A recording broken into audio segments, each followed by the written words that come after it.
Olá, seja muito bem-vindo, muito bem-vinda a mais um episódio da Fórmula Cast. Eu sou o Maurício Tavares, apresentador do programa, CEO aqui da Fórmula Digital, e trago para vocês, nosso público, uma pauta, né?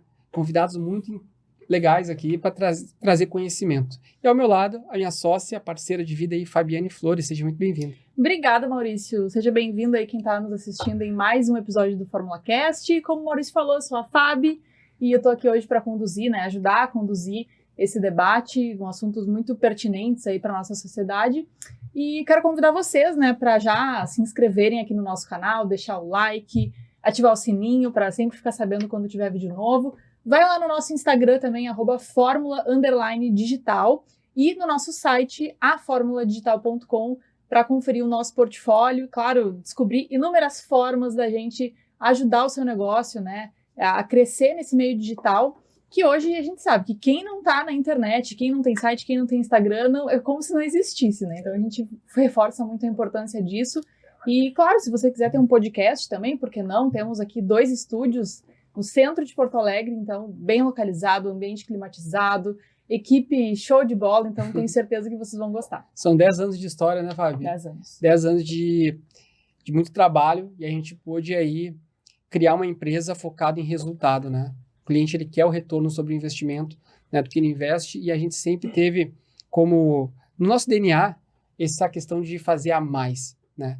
E a gente conseguiu, né, enfim, sobressair, então, passou pandemia, passou problemas do mercado, enfim, a gente segue aí uma empresa forte aí que quer trabalhar com a tua marca, né? Então, se você tem uma necessidade de ter um podcast, ter um vídeo institucional, um comercial, uma arte bacana, um site, é a Fórmula Digital aqui no Centro Histórico que vai poder te ajudar. Fábio, o que tu acha dessa pauta aqui hoje? Eu acho polêmica, mas eu acho importantíssima, porque é um tema que precisa ser falado, ser debatido, ser desmistificado, né, para que a gente cresça enquanto pessoas, sociedade, né? Então, estou bem feliz de estar recebendo esse pessoal aqui hoje. Quer apresentar ou deixa comigo? Pode deixar. Cheguei a ficar rouca agora, de emocionada. Estamos aqui, então, com o Leonardo Chagas. É isso mesmo, Leonardo? Seja bem-vindo. Olá, Fabi. Tudo certinho? O Leonardo é consultor de investimentos e presidente do Instituto Atlantos. E também com o Eduardo Moura da Rocha, estudante de psicologia e coordenador de eventos e comunicação também do Instituto Atlantis. Tudo bem? Tudo bem, Fábio? Tudo certo? E também DJ. E DJ? Meu Deus, não acredito. Verdade. Tu vai ter que tocar alguma coisa aí. Pois é, mais um, né, pro currículo. Então, gente, sejam bem-vindos ao nosso programa. A gente está bem empolgado aí com esse debate e também por receber vocês na nossa casa, né? Vocês que recentemente nos procuraram para trabalhos, né? Então, é um início de uma jornada aí com vocês. Então, a gente também quer expressar nossa gratidão, né, por essa oportunidade de trabalhar com vocês. E antes de... a gente gosta muito, né, de trazer os entrevistados para cá para falar de negócio, mas a gente é apaixonado por saber da vida também, de cada um, né, um pouquinho da história de vocês também, até chegar no Instituto Atlantis. Eu dei uma pesquisada aqui no Léo, já sigo o Eduardo, e aí, né, vendo aqui as fotos, falei, cara, esse cara se veste bem, mano. Olha aqui a vida desse cara aqui. E aí fui descendo mais ali as fotos, falei, esse cara, uma puta gata ali. Não, quero saber quem é esse cara aqui. E aí já sigo e tal. Então, o Léo. Quem é o Léo? Ô Maurício, mas é muito legal essa tua abordagem, é até um insight para quem está nos assistindo, porque é com essa conexão genuína que a gente chegou onde a gente está hoje, sabe? Sim. Pelo interesse nas pessoas, que a gente não convida só, vocês fecharam com a gente vai contar vocês. Não, a gente se interessa pelas pessoas. E é isso, queremos saber mais. E se vocês me permitem um adendo rápido, né? Aqui, quando a gente foi procurar as empresas para fazer a nossa gravação, assim, sobre o evento em si, né? Eu fiquei o responsável e aí eu fui atrás de várias empresas e desde o início eu vi a grande atenciosidade que nós recebemos da empresa de vocês, né? Toda essa conexão que foi o grande atendimento e com certeza isso foi um ponto muito importante que foi, assim, decisivo para que a gente pudesse estar aqui com vocês e que abriu ainda mais portas, né? Então é sempre um jogo muito interessante que vai somando e é sempre benéfico para os dois, né? Para nós, que é muito interessante de ter um produto interessante, né? Um produto bom, competitivo, para vocês também poderem mostrar o produto de vocês ao mercado e também toda essa conexão que rola, toda essa oportunidade. Então, as pessoas boas acabam sempre se encontrando. Boa. Tamo junto. Verdade. Léo, antes de chegar onde tu chegou, como presidente, consultor financeiro, lá na base, já sonhava em ser quem tu é? Ou pensava, sei lá, ser jogador de futebol? Conta pra nós um Astronauta. Bom, eu acho que primeiro de tudo, obrigado pelo convite aí, pessoal, por estarmos aqui compartilhando não só sobre o Instituto, mas também sobre nossas trajetórias. Eu me chamo Leonardo, podem me chamar de Léo. Eu sou de Gravataí. Hoje eu moro com a minha namorada aqui em Porto Alegre. Eu sou formado no curso de Relações Internacionais, então sou internacionalista pela URGS. Trabalho profissionalmente como consultor de investimentos, trabalho no mercado financeiro já há alguns anos. E dentro do movimento liberal, eu acho que é importante que a gente comece a explicar um pouco melhor também para o público o que é o movimento liberal, né? Mas trazendo um pouco especificamente da minha trajetória, eu comecei a me interessar pelas ideias da liberdade, que a gente chama, né? Pelo liberalismo, pela defesa do livre mercado, do capitalismo, em 2015, quando eu estava no ensino médio, no terceiro ano. Em 2014. Em 2015, eu fui estudar num pré-vestibular lá de Gravataí, justamente para passar numa universidade. E nesse meio tempo eu comecei a ler livros relacionados às ideias que eu já estava instigado a conhecer, mas que de fato, até por uma falta de referência de pessoas que defendiam o que eu defendia, eu optei por estudar, fazer leituras. O primeiro grande livro que eu li e que até hoje considero um dos melhores, que mais impactou a minha vida, pelo menos, é A Revolta de Atlas, da Ayn Rand. Não sei se vocês conhecem. É um grande livro da Ayn Rand, que é uma filósofa russa, né, que nasceu na Rússia, czarista, e fugiu em função da Revolução Bolchevique e foi para os Estados Unidos fazer sua vida. E ela escreveu, na verdade, ela concebeu toda a filosofia objetivista que basicamente defende a primazia do indivíduo e da liberdade, e foi a Revolta de Atlas, que inclusive é uma referência direta a um instituto, ao próprio nome do instituto, que me fez ir atrás, né, das ideias liberais. E com isso eu fui conhecendo cada vez mais conteúdo liberal. Passei na universidade, na URGS, no curso de Relações Internacionais, que é um curso de humanas, majoritariamente composto por pessoas de esquerda. Então, para uma pessoa que não é identificada como tal, isso é particularmente complicado, sobretudo num momento da vida, com 18 anos, que tudo que o jovem quer é ser aceito nos ambientes. Isso foi um pouco desafiador, ser considerado um fascista simplesmente por não ser uma pessoa que defende as ideias da esquerda, do socialismo, mas isso também eu posso dizer até para as pessoas que estão passando pela mesma situação, que isso ajuda a moldar o caráter e também identificar aquelas pessoas que de fato fazem sentido na tua vida, porque aquelas que definem e que te julgam pelas ideias que tu defende, desde que, obviamente, essas ideias não atentem contra a liberdade de ninguém, essas pessoas, de fato, tu não quer na vida. Então, isso foi muito bom para moldar o meu círculo de amigos, e hoje eu sou muito grato pelas decisões que eu tive na minha vida pessoal sobre ser convicto das minhas ideias, e defender desde o primeiro dia na universidade, o que, obviamente, me legou bons desafios e combates, mas certamente fez quem eu sou hoje. É difícil, né? Porque a gente pode até ter uma relação amigável com alguém que pensa diferente. Só que uma relação profunda, que tu precisa confiar, que tu precisa conhecer o caráter da pessoa, se ela tem um outro viés, como é que tu vai confiar? Não tem como, né? É difícil tu se sentir deslocado também, porque imagina jovem, né? Tu começou tudo muito jovem. E aí tu quer pertencer a algum grupo, daí tu te sente deslocado. É difícil, né?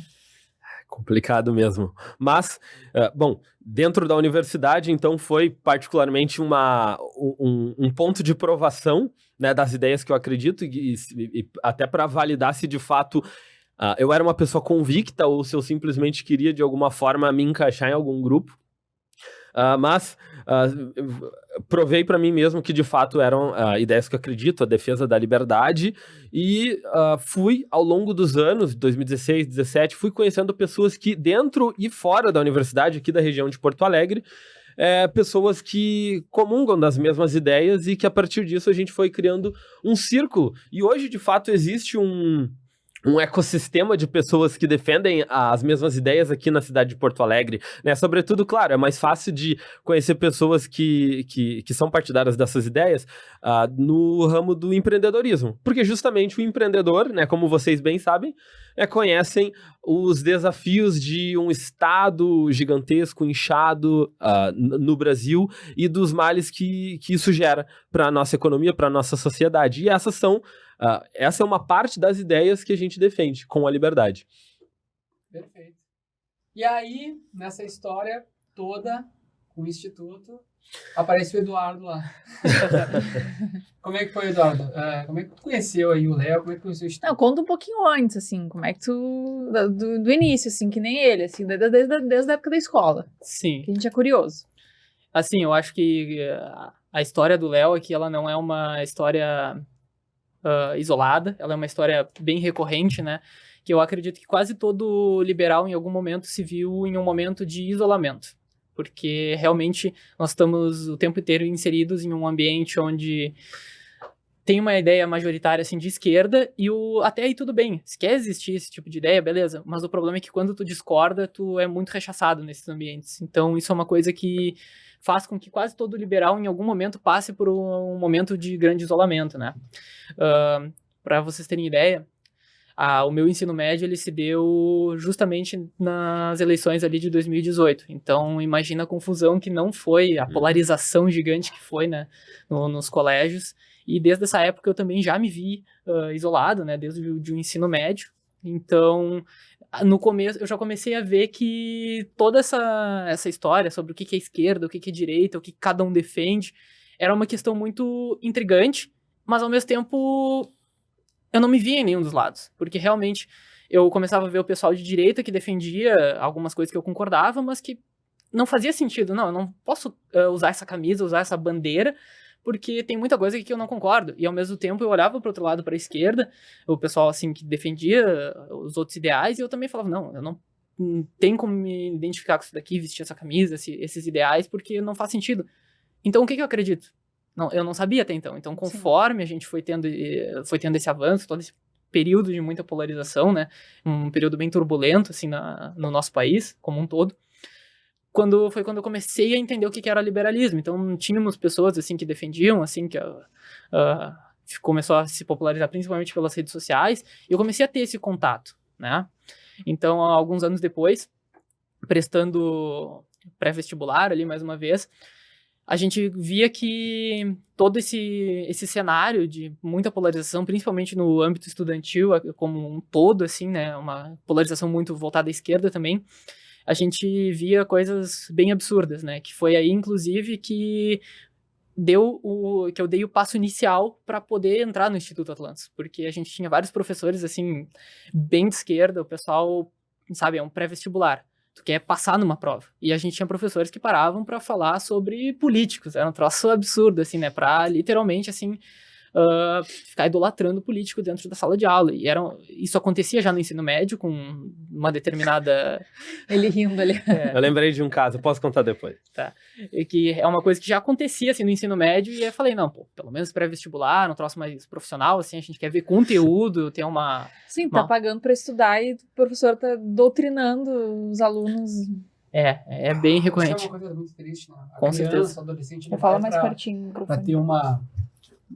Pra ter uma profissão, né? Com certeza. Sai de lá um militante de político, assim, né? Enfim. Ou vocês não acham que o certo seria não ter debate nas escolas? Ou, pelo contrário, ter debate, mas ter todos os lados lá? Esse é o ponto, né? Eu acho que o debate, se ele tivesse em qualquer um desses ambientes, ok. O problema é que não existe um debate, existe uma doutrinação. porque basicamente eles vão falar o lado que eles acreditam, e eles já, por exemplo, assim, os professores, eu vou pegar uma matéria que é bem conhecida por ter uma polarização maior de esquerda, né, que é o curso de História, por exemplo. Então a gente vai ter aulas de História, os próprios professores, assim, já falavam, não, agora aqui, ó, esse lado aqui, a Revolução Industrial, os capitalistas malvados, esse tipo de coisa a gente já começava desde cedo, né? Então tu já via que indiretamente já tinha uma militância muito grande. E aí chegava a pontos escancarados onde, não, agora a gente vai idolatrar um político aqui, brasileiro, isso, aquilo. Exatamente. Nós somos absolutamente convictos de que é necessário que haja debate, que haja troca de ideias dentro do ambiente acadêmico, seja escolas ou universidades. O problema é justamente o desnivelamento entre o debate de ideias, né? Nós somos absolutamente favoráveis, afinal, até parafraseando Ludwig von Mises, o economista austríaco da Escola Austríaca de Economia, ideias e somente ideias podem iluminar a escuridão.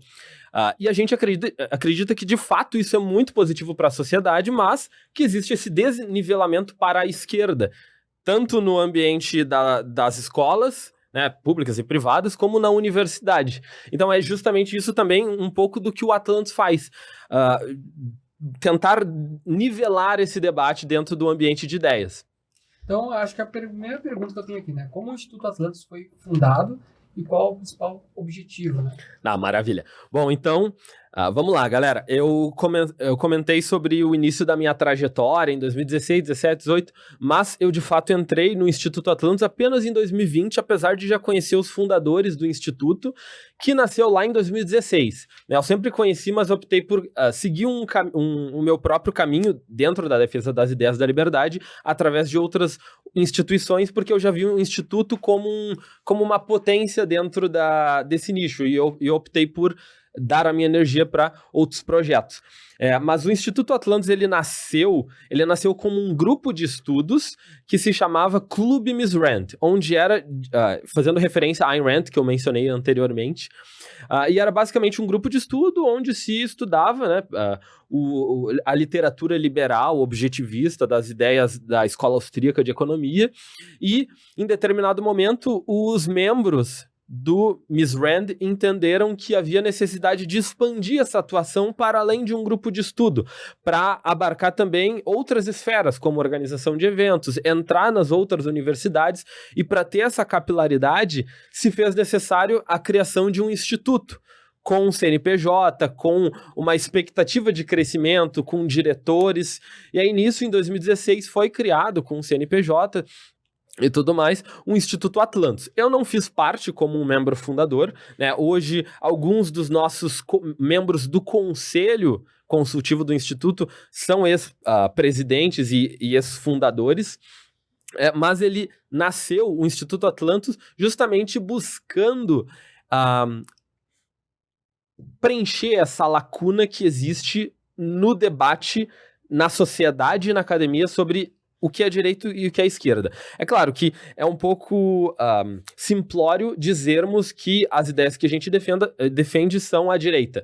Porque a direita hoje, esquerda e direita são, obviamente, aí, termos datados, para fins de referência acabam servindo, né, para identificar mais ou menos de qual lado, mas a gente defende o liberalismo, as ideias da liberdade, né, e tudo que abarca ela, né? Então a gente pode dizer que nós somos aí dentro do viés da direita, mas nós defendemos justamente esse nivelamento, entrar nos debates da sociedade, então, né, assim, qualquer tipo de ambiente, e também na academia, ou seja, nas universidades, que é uma pauta que a gente também trabalha forte, justamente porque, mais do que em qualquer outro ambiente da sociedade, a esquerda tomou a academia. Então, tu vai estudar, sobretudo como eu comentei nos cursos de humanas de uma universidade federal. Esse é o pior cenário. Tu só vai encontrar pessoas ou de esquerda, os próprios alunos, ou aqueles que não sabem o que são e que em 6 meses, em 2 semestres, vão se tornar adeptos dessas ideias, tanto por influência dos professores, porque existe uma relação hierárquica entre o professor e o aluno, né? Isso sempre vai existir e é natural. E até hierárquica intelectual, então a gente deposita confiança sobre aquilo que o professor fala, e esse é o problema quando existem professores que são, na verdade, proselitistas, seja de partido, seja de ideias. E aí acaba que uma parcela dos neutros, digamos, acabam se tornando esses ativistas da esquerda, e outra parcela, mesmo aqueles que não são convencidos por esses ideais, ficam acuados. E uma pequena fração, como eu e como o pessoal do Instituto Atlantis, acaba dando a cara a tapa. E é justamente isso que a gente busca fazer no ambiente da universidade, até trazendo um caso da universidade, obviamente não vou mencionar nomes, né, mas eu tinha uma cadeira onde o professor ou a professora, para não entregar o gênero também, né, eu não quero nenhum tipo de problema, falava, tinha que dar aula e em determinado momento, era o curso de Relações Internacionais, né, em determinado momento teve uma aula que foi basicamente para falar sobre os benefícios da União Soviética para o povo soviético ao longo do período em que esse grande país esteve em pé. Então, poxa, trazendo todas as grandes conquistas que eram praticamente nenhumas, porque uma parte da população morria de fome, inclusive, né? Em outra aula foi ainda pior, ainda mais escancarado para falar sobre um caso contemporâneo que é a Coreia do Norte, né? Porque essa pessoa viaja e dá palestras e conhece os acadêmicos da Coreia do Norte, e foi uma aula expositiva sobre como a sociedade é organizada, como as coisas funcionam na Coreia do Norte, e assim, sem comentários, né, para qualquer pessoa que sabe mais ou menos do que se trata aquele país, assim, eu fiquei abismado e ainda mais motivado para defender as ideias que eu acredito. Tá, e aí o que tu fez, né, nessas ocasiões, assim, tu conseguiu esboçar uma reação, conseguiu discutir, ficou quieto, como é que foi? Eu tentava ter uma postura Era só equilibrada. tu na turma, assim? Assim, existiam outras pessoas, tá? Mas era uma minoria e, assim, a regra do que a gente aprende é que não vai fazer tanta diferença naquele ambiente tu bater boca. Agora, tem um posicionamento que eu acho que é muito válido para o movimento liberal, que eu sempre tento instigar dentro do pessoal do Instituto, que é ser um cara gente boa, ser uma pessoa gente boa que todo mundo quer, pelo menos não quer o mal, justamente porque aí tu consegue incutir uma pulga na cabeça da pessoa sobre outras ideias, né? Então, se tu for um chinelão, uma pessoa que, vai ficar brigando e xingando a pessoa falando que ela tá errada por isso e aquilo, ela não vai ouvir, né? Isso vale para qualquer esfera da vida, né? Então, buscar ser um pouco mais propositivo e fazer perguntas, mais do que afirmações. Isso eu vejo que traz muito resultado. Então, poxa, mas, professora, do que a gente vê comparativamente, a Coreia do Sul hoje, ela se encontra muito melhor do ponto de vista de IDH, as pessoas hoje têm liberdade para viajar, então coisas que são evidentes e que não são passíveis de negações, né? Que um comparativo claro entre Coreia do Sul e Coreia do Norte é a qualidade de vida das pessoas. Então, assumindo que todas as pessoas defendem uma melhoria nas condições de vida, sobretudo as pessoas de esquerda, que pelo menos dizem isso de forma estridente, a gente traz esses questionamentos. Eu acho que isso é muito mais... traz mais resultados do que simplesmente bater boca. Porque tu não vai convencer aquela pessoa que já tá doutrinando, mas tu vai convencer aquela que tá lá e tá quieta. E é mais bonito do que brigar, né? Do que com certeza. Boca, né? E teve isso me fez lembrar agora de uma pesquisa que todo o curso de psicologia passa, que é sobre pressão de grupo, né? Que tu comentou que às vezes tem algumas pessoas que não são bem aquilo ali, mas o pessoal, os professores, tá todo mundo ali, a pessoa vai no grupo, né? E essa pesquisa feita, ela mostrou que ela colocou várias pessoas, assim, sentadas numa mesa, só que quase todas elas, com exceção de uma, eram atores. Então, esses atores, eles davam respostas específicas erradas. Então, por exemplo, tinham vários gráficos de barras, assim, e às vezes de estridentes, assim, e todo mundo perguntava qual que é a barra que estava mais alta. E aí, propositalmente, todos os atores respondiam errado, tipo, a barra B, que era definitivamente mais baixa. E chegava na pessoa que não era atriz, e ela respondia junto com o resto do grupo. Agora, eles fizeram esse mesmo experimento de novo, só que eles colocavam uma pessoa que era também ator, mas só que ele ia responder certo. E quando essa pessoa respondia dia certa, a pessoa que não era atriz, ela também respondia certo, porque ela falava, não, pelo menos eu não sou o único louco aqui, entendeu? Então, às vezes, mesmo que seja uma pessoa que esteja colocando, defendendo as ideias, isso vai ter essa influência, né, nessa pessoa. Quem nunca pensou, né, tá todo mundo com a mesma ideia, e tu pensa diferente, quem nunca já assim, será que eu tô certo mesmo? Será que eu não tô louco? Será que... Tem, né? É uma pergunta que eu acho que todo mundo faz, né? Será que eu tô louco? Tá todo mundo defendendo aquilo e eu tô do outro lado. Sim. E como vocês enxergam aí Não, peraí, eu quero fazer uma pergunta antes que eu esqueça. Meu Deus. Insights, quando vem, tem que falar. Não, é que tu falou faz vários minutos e eu fiquei, não ficou na cabeça. Tu falou das redes sociais, né? Não sei se eu peguei bem que quando tu começou a entrar nesse universo aí, foi também pelas informações que tu recebia pelas redes sociais, né? Que tu acompanhava, mais ou menos isso, ou não? Sim, definitivamente, assim, dava pra se dizer que se tu olhasse por meios tradicionais, como principalmente a rádio, a televisão, tu tinha descaradamente uma vertente bastante voltada à esquerda, né? Então, nas redes sociais, que até a própria direita usou isso para alavancar, né, que foi as eleições de 2018, né, também tinha outras pessoas que defendiam algo diferente de direita à esquerda, né? E aí, às vezes, simples influenciadores, às vezes até youtubers que gravavam algo sobre jogo, vou falar aqui, fazer um vlogzinho ou outro. E aí começou a abrir a cabeça, né? E aí comecei a seguir algumas pessoas, e aí o próprio algoritmo das redes sociais trabalha e vai mandando coisas similares, né? E aí, a partir disso, eu fui conhecendo pessoas, assim, conhecendo as ideias, na verdade, porque pessoas mesmo foram muito poucas, né? Tanto eu venho da cidade de Bagé, e lá, até por ser uma cidade que tem uma universidade federal, né? Lá no interior, às vezes, uma cidade ter uma universidade federal é um grande marco. E também isso vem com algumas questões já juntas, né, a essa questão. Então, por ter uma universidade federal, tu via que era também um público bem voltado para a esquerda em diversos setores. E aí tu começa a ficar meio isolado, como o Léo comentou, como vários membros do Atlantis também comentaram, e qualquer movimento liberal que tu for perguntar para a pessoa, é muito difícil que ela tenha já se achado de primeiro um grupo grande, alguma coisa assim, né?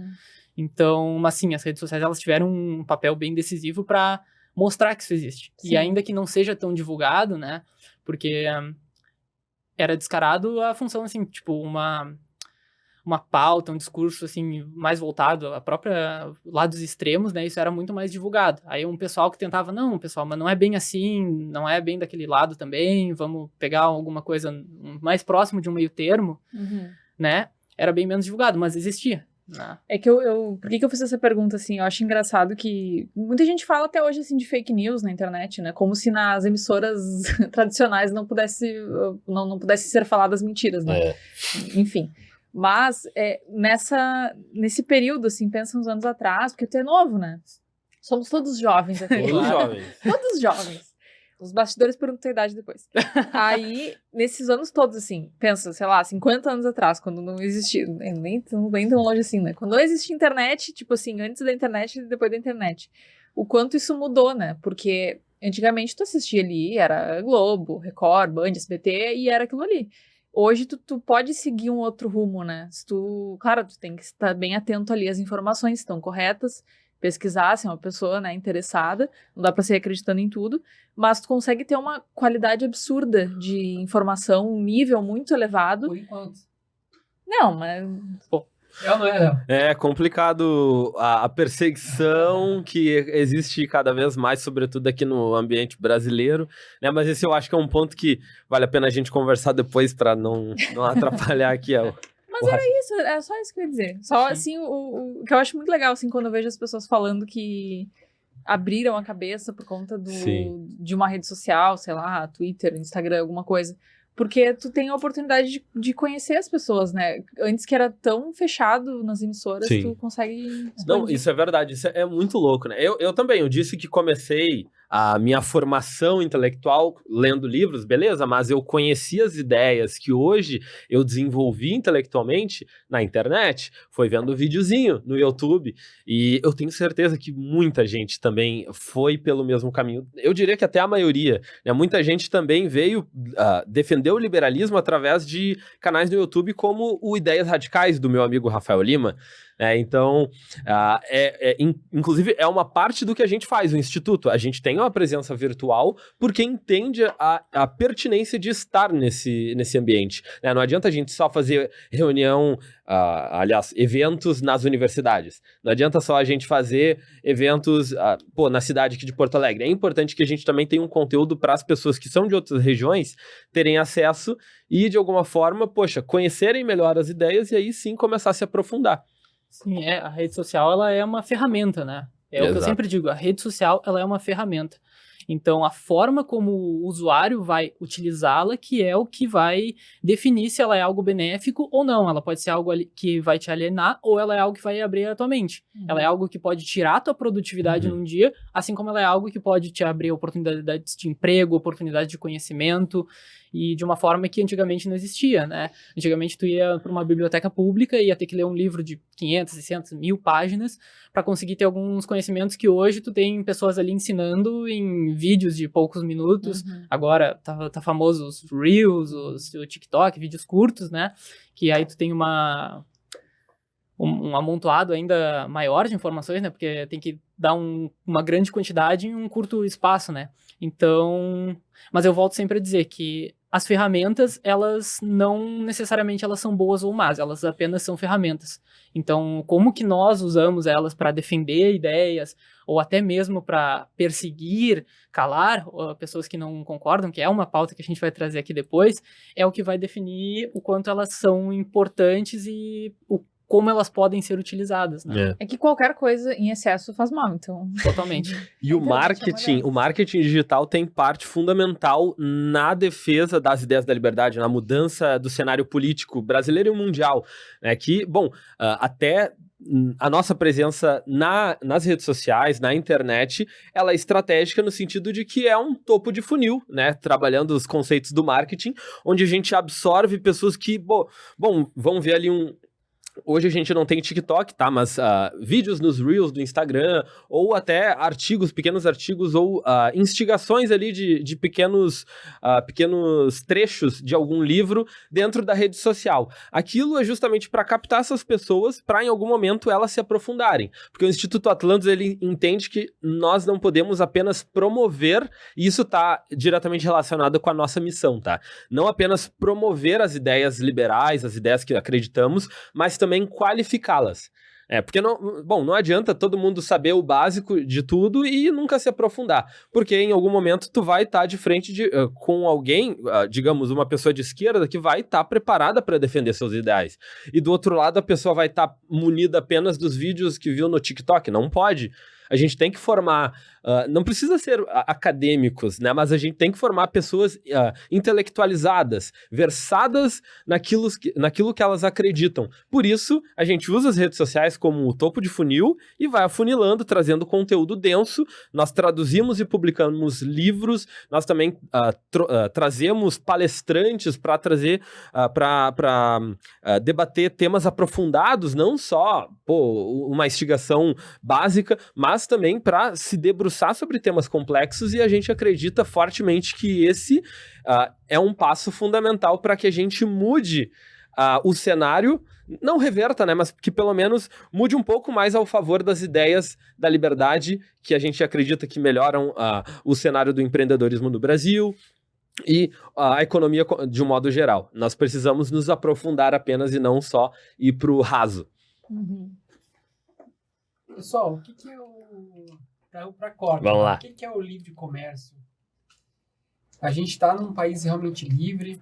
O que é um país que vocês consideram hoje um país de referência para as ideias liberais? Tem várias coisas aí, mas desenrolem. Bom, eu posso responder ou... Vai lá, começa. Bom, aí. Maravilha, então.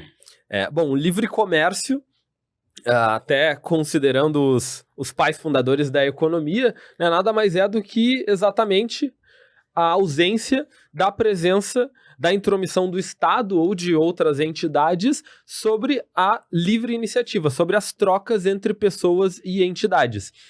Nesse caso, né, o Brasil, ele com certeza não é um exemplo de país livre em praticamente nenhum aspecto. É óbvio que a gente não está falando numa questão de sim ou não, não é um interruptor que se liga ou desliga, é livre comércio ou é socialismo, comunismo. Não é assim, obviamente a gente trabalha em gradações, mas estabelecendo um parâmetro, e aí nisso a gente pode pegar como referência pesquisas de fato, como da Heritage Foundation ou da Fraser Institute, que avaliam o grau de liberdade econômica dos países ao redor do mundo. O Brasil está nas últimas posições, não está, obviamente, na última, mas está muito mal classificado, né? Acima, no topo, a gente pode encontrar os países que, assim, não tem nem muito, não é nem necessário muita explicação sobre o porquê esses países estão lá, né? Que a gente encontra a Suíça, a gente encontra a Nova Zelândia, a Austrália, os países referências em qualidade de vida, né? Até muito se diz sobre os países nórdicos, né? Que eles são socialistas, né? Eles não são. Eles, obviamente, são países que se tornaram ricos por uma série de fatores e que eles conseguem, com essa riqueza que eles têm, favorecer a população através de benesses, através do assistencialismo, do welfare state, como se diz. Agora, é claro que eles têm hoje um dinheiro para justamente bancar isso, né? Obviamente, no meu entendimento e no entendimento da escola austríaca, da economia clássica, isso não é algo sustentável no longo prazo, mas ainda assim eles podem fazer isso porque eles geraram riqueza. O Brasil tenta fazer isso sendo um país pobre, né? A Venezuela tentou fazer isso, claro que num cenário muito pior, né? Está ainda mais pobre. E a América Latina, de um modo geral, tenta essa receita há décadas e há séculos, né? E alguns poucos exemplos de países aqui da América Latina que tentaram algo diferente prosperaram. É o exemplo do Chile. Hoje o governo não é lá grande coisa, mas o Chile, mesmo diante de uma ditadura que era que do ponto de vista político e social era muito negativo, no aspecto econômico eles resolveram trabalhar diferente, o que obviamente não é o suficiente, não adianta defender só a liberdade econômica, mas nesse aspecto eles abriram a economia no século passado e hoje são considerados o país mais desenvolvido da América Latina e cotado, né, para ser considerado efetivamente um país desenvolvido e não em desenvolvimento, como é todo o resto da América Latina. Isso é fenomenal. Pessoal, eu tenho bastante dúvidas, bastante insights aqui. Quer continuar? Eu queria fazer aquela pergunta que a gente estava até falando nos bastidores sobre a dificuldade de adentrar intelectualmente nas universidades, né? Acho que tu que é mais jovem pode iniciar essa resposta, porque, como vocês falaram mais cedo, né? A maioria tem um viés, e aí como é que tu vai fazer para... não digo nem mudar a opinião das pessoas, porque a gente não tem esse poder, né? Mas pelo menos abrir a cabeça para que as pessoas possam achar um espaço para conversar. E às vezes nem isso nem essa abertura existe, né? Sim. Então, eu acho que eu posso responder essa de uma forma um pouco mais atual, né? Que agora eu hoje faço parte da universidade e talvez eu tenha uma opinião que seja mais polêmica, né? Que eu costumo dizer que a universidade ela nos é vendida como um local de produção de conhecimento, mas ela não é. A universidade, do jeito que ela tá, como um todo, tá? Isso envolve federais e também privadas, ela é um local de disseminação de ideais e ideologias que são aceitas pela maioria lá dentro. Então, o que nós defendemos aqui, o que o próprio Atlantis também defende, não é que a gente quer que essas pessoas acreditem no que aquilo que a gente quer. Isso seria imposição, que é o que já é feito, inclusive, e que é o que nós somos contra. Mas que haja o debate. Então, se tu quer falar sobre determinado tema, para que tu produza conhecimento, não adianta tu só trazer uma esfera, tu precisa trazer o contraponto para que a pessoa desenvolva um raciocínio crítico. Porque o raciocínio crítico não é apenas tu saber criticar o lado que tu não concorda. Tu tem que saber também entender as fraquezas que tem no teu próprio lado, olhar de uma forma aberta para isso, para tentar também achar novas soluções. E quando tu acha soluções novas para os problemas existentes, aí tu produz conhecimento. E como que tu vai produzir conhecimento se tu não tem esse debate, se tu só tem um lado, se tu só tem um viés fechado? Que hoje nas universidades é o que acontece muito. Então, nós estamos nessa dificuldade, assim, de adentrar, né, dentro das universidades. Agora, a gente tem até um grande marco, que foi aqui na URGS, de ter o Democracia e Liberdade. Né, Isso, Léo? o Democracia e Liberdade, o primeiro projeto que foi considerado um projeto de extensão dentro da Universidade Federal, que é assumidamente liberal. Então, dentro da estrutura da universidade, a gente ter isso validado pelo próprio reitor, pela própria instituição, como uma organização liberal. Então, é um grande marco para o Instituto e para o liberalismo gaúcho. E a gente agora no ano passado, nós desenvolvemos alguns eventos também, adentramos em novas universidades, né? E, assim, era muito nítida a quantidade de, às vezes, burocracia, de também, como é que eu posso dizer, uma resistência intelectual a coisas diferentes, né? Por exemplo, a gente fez obviamente eu não vou estar citando nomes aqui para preservar toda a integridade, né? Eu queria perguntar qual é a universidade que tu estuda, pode falar ou não pode? Não, eu posso falar, hoje eu estou fazendo na Faculdade Mário Quintana, né? Uhum. Mas nós desenvolvemos projetos assim, em diversas faculdades, sim. né? A URGS, por exemplo, foi citada, a gente tem um projeto também do Democracia e Liberdade na Attus, né? E já desenvolvemos até alguns projetos, foi um projeto, na verdade, na FAMAC, né? Que é a minha faculdade. E a gente nota, assim, os entraves que tem, às vezes, da própria burocracia. Não sei se é legal ter um grupo liberal aqui, não sei se vai ser legal. E, às vezes, eu me questiono, né? Isso é uma crítica minha, que eu tenho não apenas ao meu curso de psicologia, mas às vezes ao curso de liberdade, porque, aliás, os cursos como um todo, porque nós levamos, por exemplo, eventos que a gente quer falar muitas vezes sobre economia, educação financeira, a gente quer falar sobre liberdade, e as pessoas já se travam para isso. Não, educação financeira, então empreendedorismo é ruim, empresário é vilão. Já tem esse entrave. Então, e essa é uma dificuldade muito grande que nós temos para conseguir penetrar nesse ambiente e poder gerar um debate. E esse debate vai gerar produção de conhecimento. Então, enquanto não há esse debate e simplesmente uma militância, uma doutrinação, uma disseminação ideológica, o conhecimento de verdade, ele não cresce. Então, a gente tem tido diversas dificuldades nesse sentido, né? Porque não é só dos professores, a gente tem também dos professores, mas também dos alunos. Vai vir uma coisa diferente. Não dá, isso aqui é diferente, o que é diferente é ruim, né? Então, isso é uma coisa que até eu lembro de um relato trazido do pessoal que organizou o Democracia e Liberdade, que teve alunos que diziam assim, não, eu me considero de esquerda. Teve uma aula, se eu não me engano, acho que uma das primeiras foi sobre Adam Smith, né? A gente levou um pessoal para lá. E depois da aula, a pessoa chegou a nós, olha, eu sempre me considerei de esquerda, mas o que tu falou aqui realmente me cativou muito, eu tive muitos insights. E a pessoa começou a ver coisas que nunca via. Por quê? Porque o ensinamento já era carregado com uma doutrina de fundo, o que para mim é pior ainda. Porque quando tu vai na frente de um público, de uma aula, e tu tá descaradamente fazendo uma militância, até mesmo pessoas que concordam contigo às vezes acham isso chato. Agora, quando tu faz esse tipo de coisa, vou falar de Adam Smith, né, que vale ressaltar aqui que o próprio Adam Smith, a época dele, era um grande progressista, ele falava contra o governo absolutista. Então, ele falava sobre livre mercado, sobre o próprio capitalismo. Então, na época, ele era um progressista, né? A época.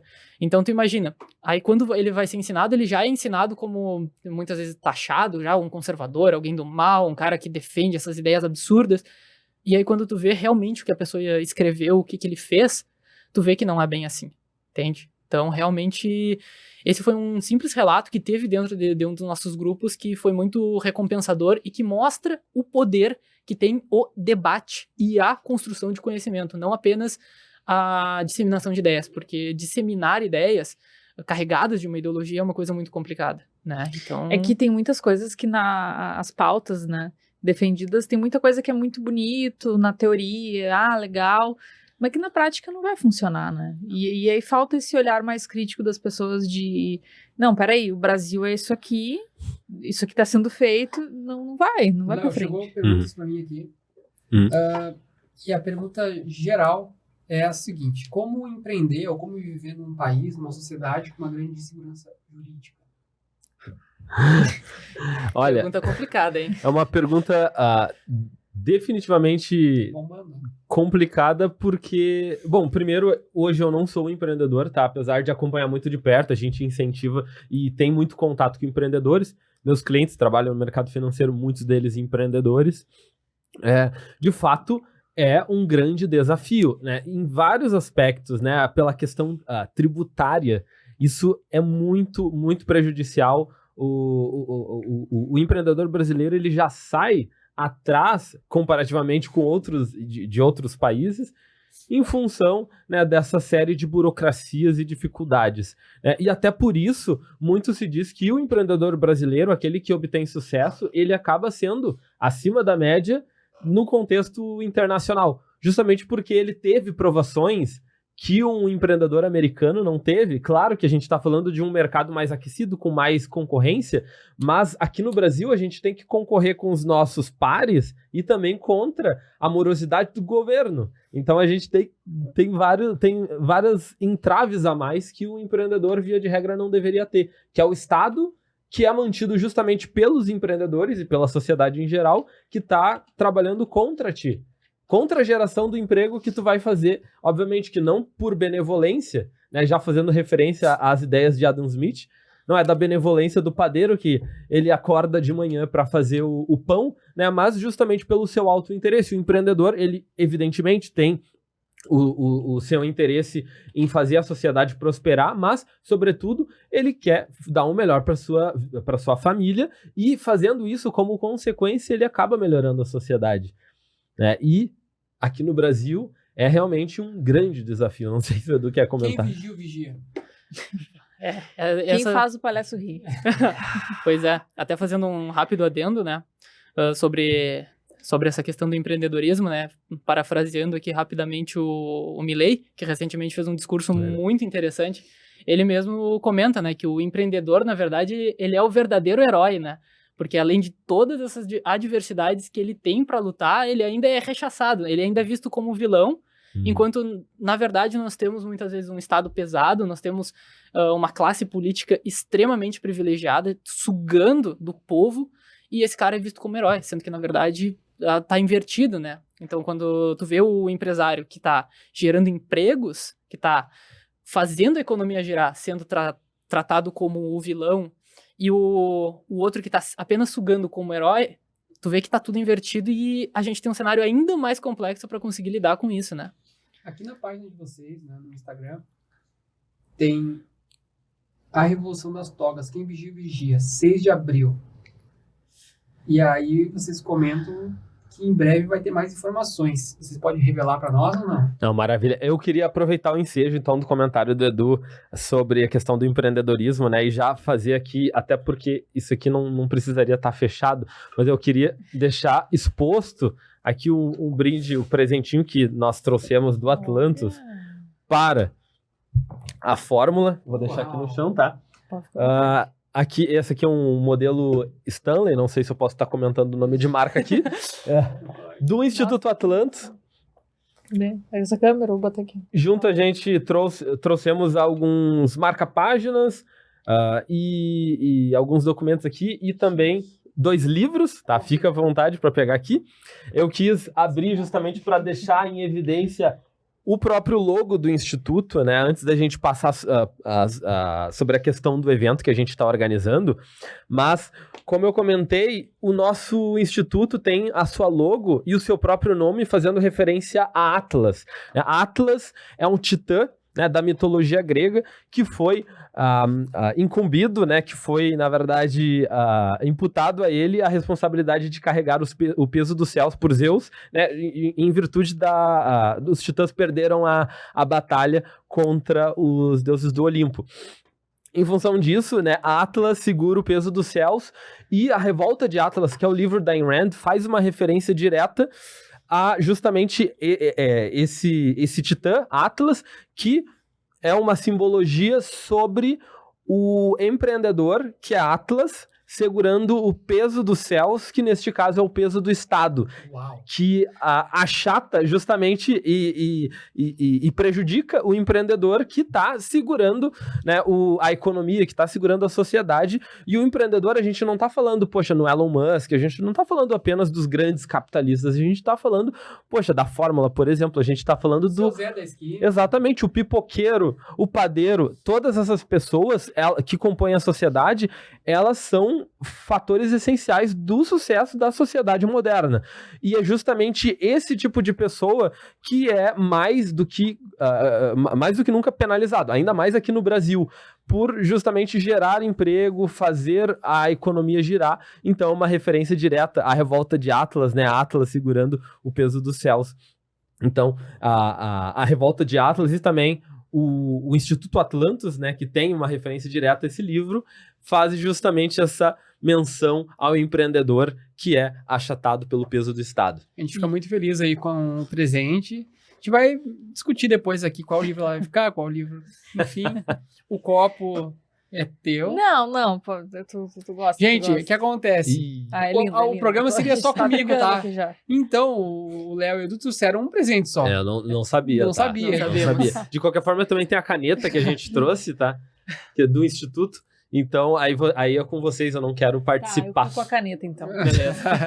Eu adoro. Eu fico com a caneta e com os 2 livros. Tá bom. Tá bom. Como é que Boa, tá, fez. como é que tá teu inglês? Tá... Já foi melhor. Olha, Foi melhor. inclusive é uma oportunidade. Então, até por isso nós temos... Eu vi. Inclusive, este livro nós temos e fizemos a tradução deste livro, né? Nós lançamos a tradução desse livro, Why Liberty, mas optei por trazer em inglês justamente porque gostamos de incentivar intelectualmente as pessoas, não só sobre as ideias que a gente defende, mas também, poxa, no inglês. Então é interessante que a gente estimule também essa característica, né? Essa Com habilidade. certeza. É no desafio que a gente cresce, né? Então, A gente fala muito sobre isso aqui, né? Muito. Porque a gente sabe quantos desafios que a gente enfrentou, né? É. Tu ia perguntar, ela era do evento? Exato, Aquele... exato, era exato. do evento. E já falei que é evento. É a polêmica Vamos agora. ter que falar. Tá, maravilha. Bom, eu vou deixar também o Edu falar, né? Eu acho que eu tô falando bastante, mas trazendo aqui uma ideia geral sobre o que a gente está organizando, tá? O Instituto Atlantis existe há 8 anos e nós estamos organizando agora a 8ª Conferência Atlantis, né? O Instituto Atlantis tem como propósito defender as ideias da liberdade na sociedade e na academia, e anualmente nós organizamos essa conferência que ocorre na mesma semana do Fórum da Liberdade. Para quem não conhece o Fórum da Liberdade, acredito que todo porto-alegrense já ouviu falar, né? Mas é um evento de debates, o maior da América Latina, que traz palestrantes do Brasil e do mundo para falar sobre temas relacionados à liberdade, né? Porém, sobre uma perspectiva mais ampla, né? Com, digamos, um público bem mais abrangente. O Instituto Atlantis busca organizar a Conferência Atlantis com viés acadêmico, trazendo pessoas, personalidades e até políticos para tratar sobre temas específicos. Esse ano a gente está organizando sobre um tema absolutamente necessário de ser debatido no Brasil hoje, que é o aumento do autoritarismo no Brasil. O autoritarismo judiciário, sobretudo. A gente pode pensar, e obviamente eu também todos temos receios hoje em dia de falar certas coisas na internet, né, com medo de perseguição, mas a gente está falando sobre o STF, por exemplo, que tem extrapolado as suas funções, as suas prerrogativas, e o judiciário, de um modo geral, as outras instâncias, e a gente entende que há necessidade de tratar dessa temática, né, que eu vou deixar o Edu explicar um pouco melhor sobre o que a gente está fazendo referência nesse evento. Bom, então, né? E a data. Exatamente. Nesse cenário, não tinha como ser outra temática senão essa, né, nesse ano, porque quem vigia, o vigia. Então, essa foi a máxima que nós utilizamos assim, para chamar o nosso evento, que vai ocorrer no dia 6 de abril, na PUC, inclusive, né? Para quem quiser mais informação, é importante que siga o Instituto Atlantis, siga nas redes, acompanhe as atualizações, que tem muita coisa boa vindo por aí. Mas o que nós podemos falar agora sobre essa temática, né? Vamos abordar mais aqui sobre a temática. Quem vigia, o vigia. Porque nós temos um grande problema que quando nós temos um vigia que age como ele bem entende, nós temos o avanço de um poder, talvez absoluto, de uma arbitrariedade que pode acabar cerceando a liberdade de expressão, né? Que isso é uma coisa que já tem acontecido de uma forma indireta, né? Que eu até digo que acaba sendo muito mais problemática do que uma ditadura aberta, porque numa ditadura aberta tu tem uma defesa de que não, a oposição não pode falar. Hoje nós temos uma ideia de que a oposição pode sim falar, quando na verdade ela é calada. Pessoas são caçadas, redes sociais são excluídas, tem menos audiência e por aí vai. Então quem vigia ou vigia fala sobre esse avanço dessa arbitrariedade que está acontecendo, né, do poder judiciário. Então nós nos perguntamos quem é que está vigiando esse trabalho que está sendo feito, né? É uma resposta, aliás, é uma pergunta já incumbida de uma resposta que a gente normalmente chega a uma conclusão. Até onde a gente sabe, não tem. Exato. A quem que a gente recorre quando a pessoa ou a entidade que é responsável por proteger e também por julgar o que é certo e errado, tá arbitrariamente escolhendo um lado e perseguindo o outro, né? Sem nenhum motivo aparente. Poxa, pessoas tiveram de fugir. O próprio Monark, que também tinha o seu podcast, hoje ele não mora mais no Brasil, justamente pela perseguição política. Ele não conseguia mais trabalhar, ele não conseguia ter o seu podcast, porque ele foi...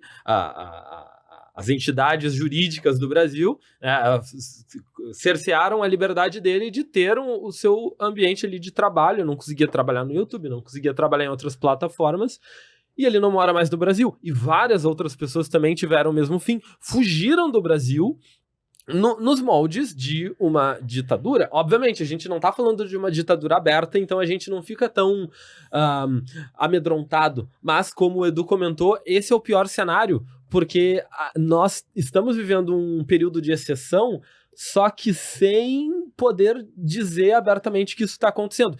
Na ditadura militar, que a gente presenciou no século passado, as coisas eram bem definidas, né? Não só aqui no Brasil, como na América Latina, uma série de ditaduras onde a gente sabia quem era que tomava que tinha a palavra e o que a gente podia ou não podia fazer, né? Que poucas coisas podiam se fazer, né? E especialmente ter uma oposição ao governo era proibido e todo mundo sabia disso. Agora a gente está nesse momento que é um amálgama entre, poxa, é uma democracia, mas nem tanto. Poxa, será que a gente é realmente livre para falar o que quiser? Talvez até aqui, talvez a gente esteja ultrapassando alguma linha que a gente nem sabe onde é que tá. E esse é o problema, quando a gente não tem nem certeza sobre qual que é a situação. E tem um detalhe muito importante que o Léo trouxe, por exemplo, aqui, que é o caso do Monark, né? Que, assim, ninguém que esteja ouvindo aqui precisa concordar com o que o Monark ou qualquer outra pessoa que seja fale. Mas quando tu vê que pessoas estão perdendo a capacidade de falar, né? Por mais que quais sejam as suas opiniões, né? A gente vê que isso começa a ficar complicado. Porque, além de tudo, eu arrisco dizer que isso, além de tudo, é uma péssima estratégia. Porque hoje é um lado especificamente que está sendo censurado. Mas o problema não especificamente é o lado, mas a ferramenta, como eu comentei anteriormente, que está sendo utilizada. Porque se algum dia o poder inverte, o outro lado é que vai ser perseguido. E esses que hoje estão vendo essa censura que está acontecendo e estão se calando e muitas vezes comemorando a censura, não, tem que perder a conta mesmo, tem que ser preso, tem que ser caçado, né? Essas pessoas, futuramente, pode ser elas que percam, e aí elas não vão gostar, aí elas vão achar ruim, mas entenda que, independente, a ferramenta continua a mesma. O que pode ocorrer é uma transição de poder, e essa transição de poder, ela eventualmente ocorre, né, a menos que seja um negócio muito ditatorial, muito, como é que eu posso dizer, agressivo, né? Mas, eventualmente, a transição de poder ocorre, como ela ocorreu nas últimas eleições e nas penúltimas, né? Teve essa transição, assim, de poder, e, eventualmente, ela vai ter. Então, até a gente teve um problema muito grave, né? Que foi acho que foi a PEC das fake news, ou PL das fake news agora, que foi votada, né? E que, por sorte, não passou. Porque, apesar de ter esse nome, assim, não, temos que combater as fake news, a gente via que tinha várias arbitrariedades dentro dela, várias ferramentas que seriam utilizadas para causar arbitrariedades. E a questão é essa, se tu aprova um mecanismo como esse, eventualmente ele pode se virar contra ti. O que mostra que o problema está em mecanismos que querem cercear a oposição, independente de qual lado seja a oposição no atual cenário. A gente tem um exemplo claro, bem interessante também, que aconteceu recentemente.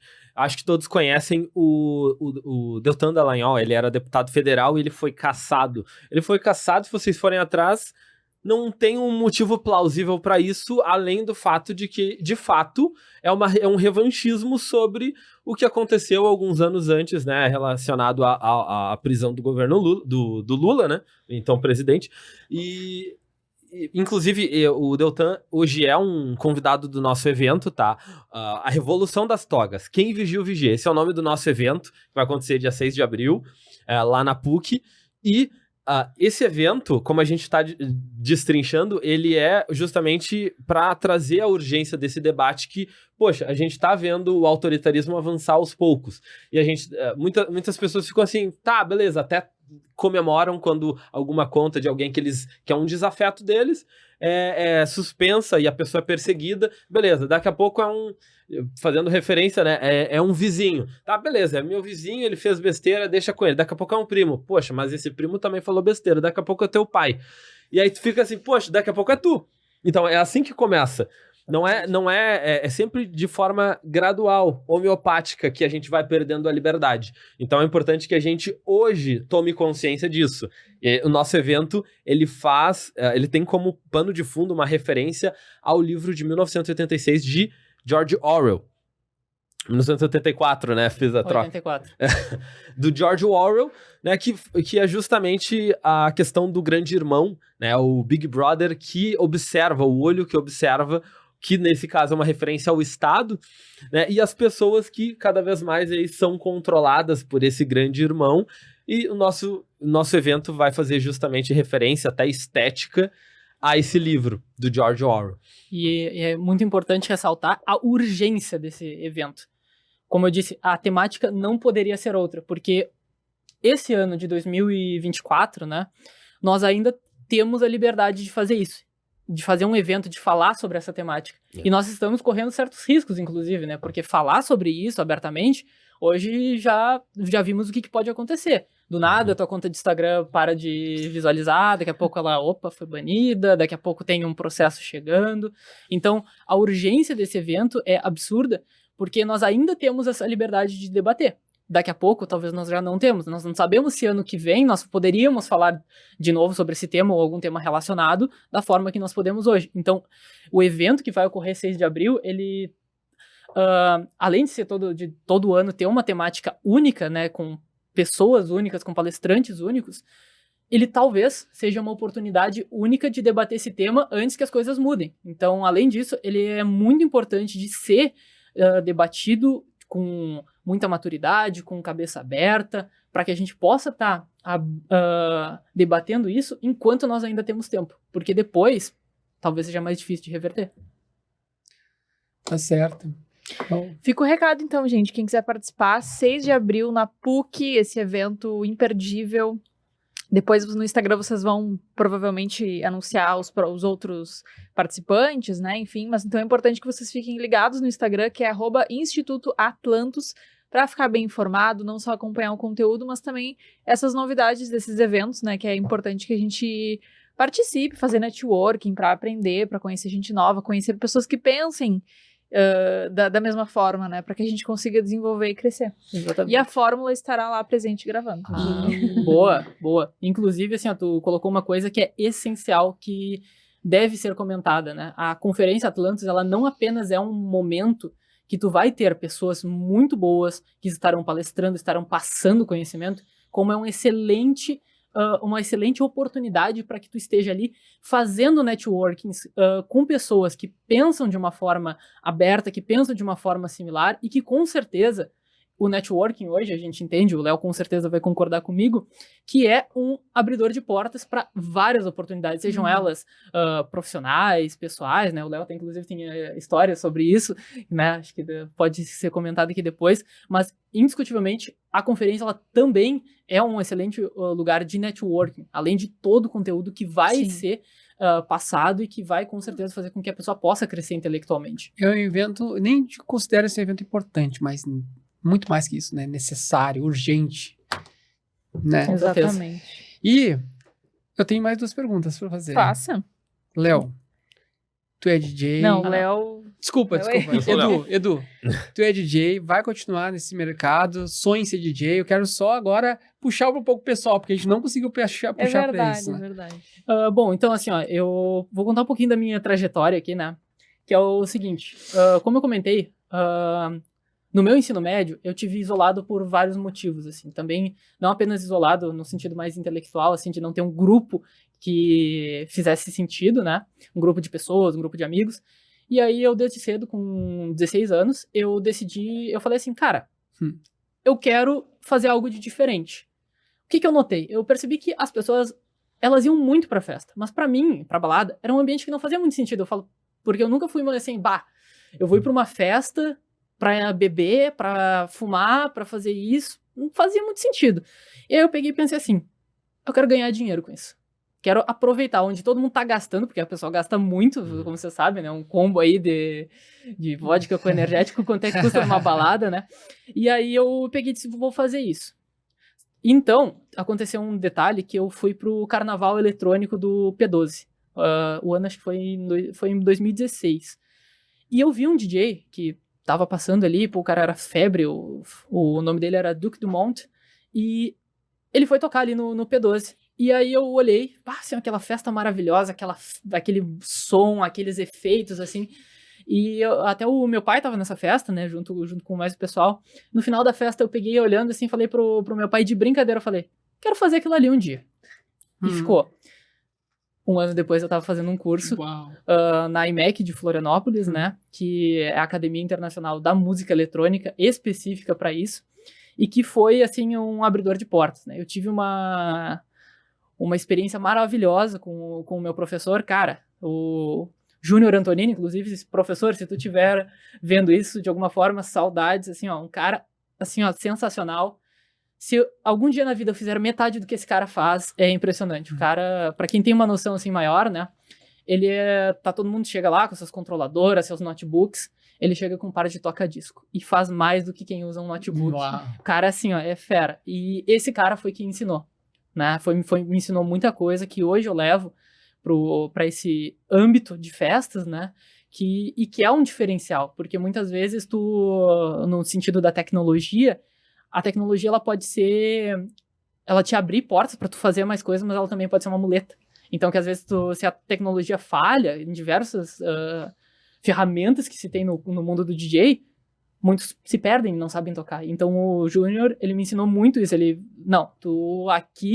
Tu vai aprender a fazer as coisas de ouvido, que é o que a gente chama manualmente, e tu vai aprender a ser um cara que não vai depender. Então, isso foi muito legal nessa trajetória. Perfeito, obrigado.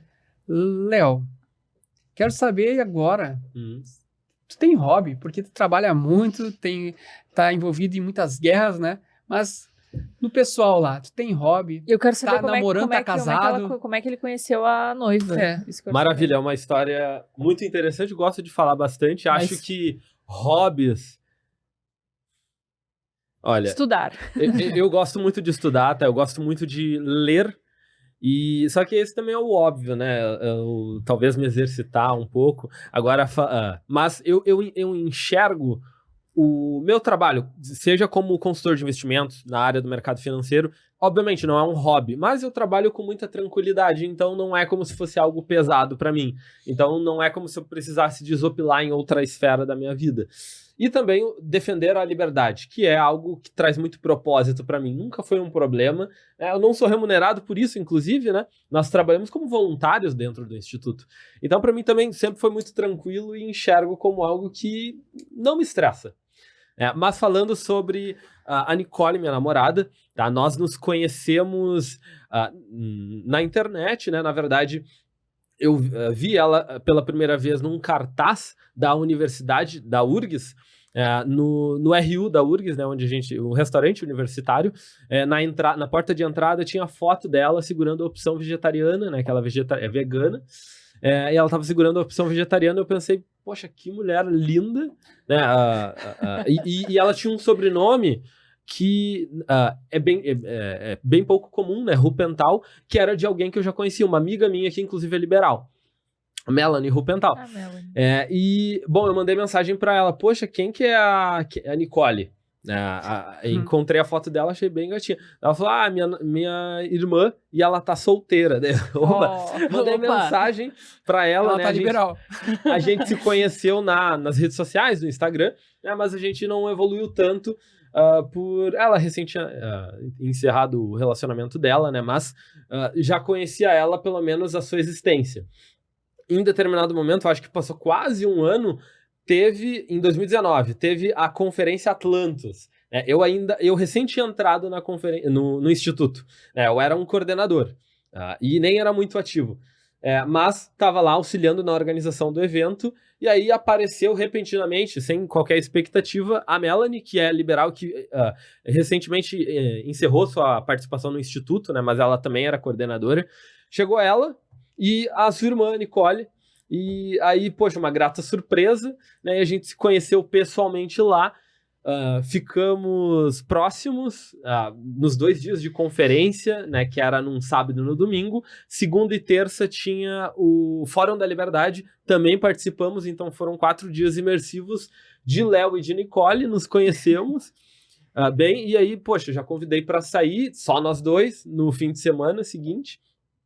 Saímos e desde então estamos juntos, né? Obviamente formalizei o relacionamento pedindo ela em namoro, né? Hoje somos ainda namorados, em breve a gente vai dar um próximo passo. Opa! Mas então foi essa aí, obviamente, um grande resumo. Já teve o pedido? Não, ainda não teve. Não, mas tá. Evidentemente que terá. Eu entendo que as coisas elas precisam ter marcos, né? Sobre tudo na vida. Se você, Vamos, Nicole, numa isso aí, das Nicole. próximas etapas, ter um filho, tu colocaria o nome do filho de Ludwig von Mises? Quê? Eu falei errado. Não. Eu acho que ele ia sofrer bullying. Ludwig. Bom, Brincadeira. Tem a brasileirização, né? Que é o Ludovico. Ludovico. Poderia ser. Não Tu me deu uma ideia. Gente. Ô, Chagas, e quem sabe Cal? Faz sentido pra ti? Não. Não, isso aí não pode, gurizada. Acho que todo mundo entendeu a referência, Ai, né? meu Deus do céu. E é isso, pessoal. Ficamos por aqui com mais um episódio da Fórmula Podcast. Foi um podcast pra lá de especial, com muito conhecimento aqui, muito aprendizado pra nós, né? Exatamente. E que realmente uma pauta que eles trouxeram, né? Que é urgente aqui no nosso país. Fábio, brilhante a tua condução. Muito obrigada, Maurício, igualmente. Eu quero agradecer também a todo mundo que nos acompanhou até aqui. Não esqueça de se inscrever no canal, ativar o sininho, deixar o like, deixar um comentário também. Qual é a tua opinião? Concorda, discorda? Porque a gente tá aberto aqui a ouvir opinião. Então a gente quer discutir, a gente quer debater, quer crescer.